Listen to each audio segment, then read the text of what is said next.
Okay, welcome to the last lesson of the pre-Socratic philosophers. We're going to finish with Democritus, who was also known as the laughing philosopher.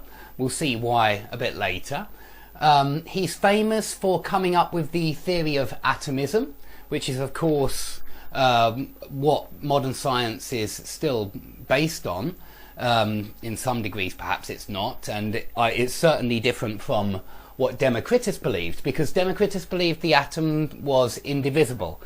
Of course we don't. We believe that the atom can be split. Modern scientists, I think, would agree that the atom can be split. So it was a different theory, but nonetheless it has a lot of similarities to modern thought. Now, he said that it must be indivisible. Well, he believed that reality must be made of chunks which cannot be divided any further. He thought that they can't be divided further because if something is infinitely divisible, it leads us into a paradoxical conclusion. We can see it with Zeno's paradoxes, but Aristotle also speaks about it.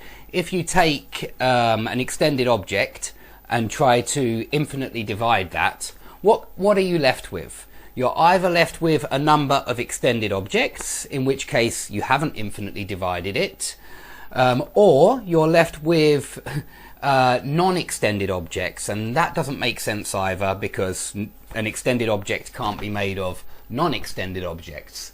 And so perhaps this is why Democritus decided that there must be atoms.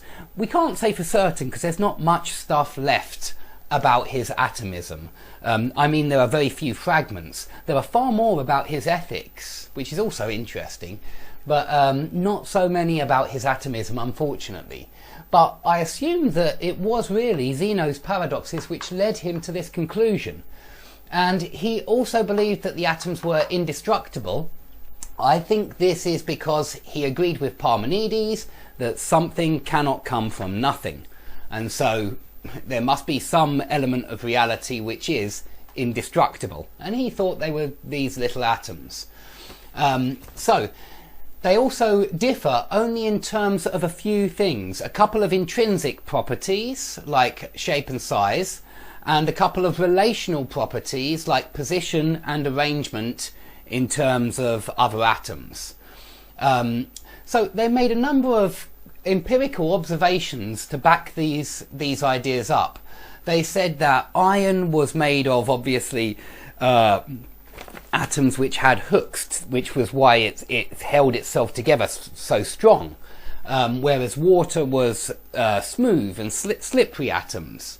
Salt, I think, was sharp and pointy atoms because of the flavour. So they drew a number of conclusions even about properties, how these could change properties in the real world. Now, if we compare Democritus to these three guys, we can see how he differs. With Parmenides, Parmenides, you may remember, said that there is no empty space, that empty space or void is impossible.